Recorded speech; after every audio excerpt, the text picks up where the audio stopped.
Assalamualaikum dan salam sejahtera. Kumpulan kami akan membentangkan hasil inovasi kami yang bertajuk E4P at KKAPIS, iaitu e-pendaftaran penyertaan program pelajar at KKAPIS. Penggunaan komputer dan perkembangan komunikasi merupakan pemakin utama kepada revolusi maklumat yang membawa kepada perubahan yang menyeluruh terhadap cara hidup dan cara bekerja secara amnya. Otomasi sistem maklumat pejabat sebagai satu proses untuk meningkatkan prestasi kaki tangan sesebuah organisasi dengan menggunakan teknologi terkini serta cara-cara baru dalam menjalankan tugas. Hasil daripada pemerhatian didapati penggunaan borang secara manual tidak praktikal kerana longgokan borang di kaunter utama unit pembangunan pelajar mencacatkan pemandangan. Pelajar perlu mengisi borang di unit pembangunan pelajar yang mengambil masa selama 2 hingga 4 minit dan kadang-kadang borang yang telah lengkap hilang di tengah jalan atau penganilan borang yang tidak bersistematik. Justru itu, objektif inovasi kami. Yang pertama, pelajar dapat membuat pendaftaran aktiviti yang dilaksanakan oleh unit pembangunan pelajar melalui atas talian dengan pantas dan cepat. Yang kedua, maklumat dapat disampaikan dengan sistematik dengan penggunaan aplikasi WhatsApp Group melalui penasihat akademik ataupun pensyarah kelas. Dan yang ketiga, rekod pelaksanaan program yang telah dilaksanakan dapat direkod untuk kegunaan penyaras bagi menghasilkan laporan tahunan. Berikut merupakan carta ahli penggunaan E4P at KKAPIS. Dimulakan dengan proses permohonan suatu aktiviti, kemudian pelajar akan key in IC dan akan mengeseni nombor telefon. Seterusnya, pelajar boleh memilih aktiviti yang diminati, kemudian klik hantar dan tamat. Berikut merupakan contoh paparan utama sistem E4 at KKAPIS.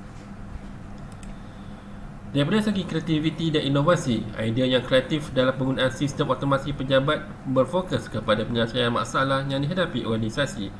Selain daripada itu, reka bentuk dan penggatan penciptaan yang kreatif menggunakan penyelesaian PHP adalah relevan dengan kelapuan semasa menggunakan teknologi internet IR 4.0. Inovasi telah mencapai peringkat produk sebenar ataupun sedia untuk digunakan ataupun dikomersialkan. Inovasi ini juga turut dilaksanakan di kolej komuniti lain yang berminat menggunakan sistem ini dengan sedikit penambahbaikan tanpa melibatkan kos yang tinggi.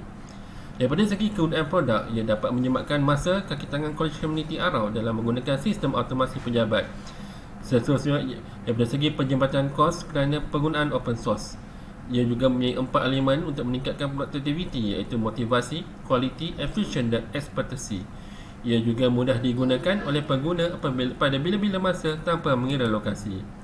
Daripada segi kekemasan produk, inovasi ini telah mencapai tahap kemasan sempurna dan dapat memberi signifikan serta impak kepada organisasi melalui tabatan kajian yang dijalankan.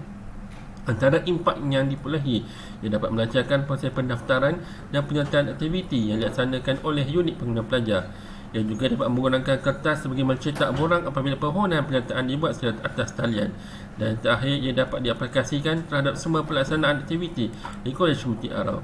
Kesimpulannya, penggunaan sistem E4P at KKAPIS sebagai satu sistem pengurusan program secara atas talian di Kolej Komuniti Arau dapat membantu pihak pentadbiran menguruskan proses pengurusan aktiviti dengan lebih efisien dalam menyematkan masa, kos dan tenaga di Kolej Komuniti Arau.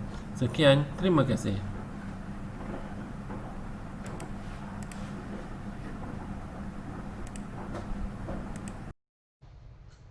Seterusnya, saya akan menunjukkan penggunaan sistem E4P at KKAP. Berikut merupakan laman utama sistem ini. Kita ada login pelajar dan juga login pensyarah. Katakan kita login sebagai pensyarah di sini. So, pensyarah perlu masukkan nombor KP atau kata lon, ataupun kita boleh masukkan admin dan juga password admin. Okay, berikut merupakan paparan utama untuk antarmuka pensyarah ataupun admin.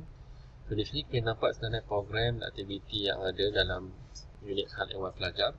Katakan kita masukkan nama program baru. Katakan kita masukkan perhimpunan 2020. So, kita boleh simpan. So, setiap aktiviti yang disimpan akan dipaparkan dalam senarai berikut.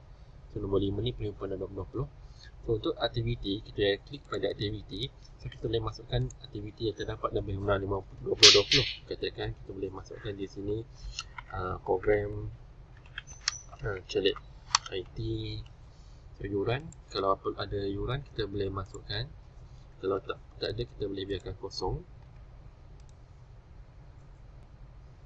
So, kita boleh masukkan lagi program. Katakan kita ada program membaca. So kita boleh masukkan.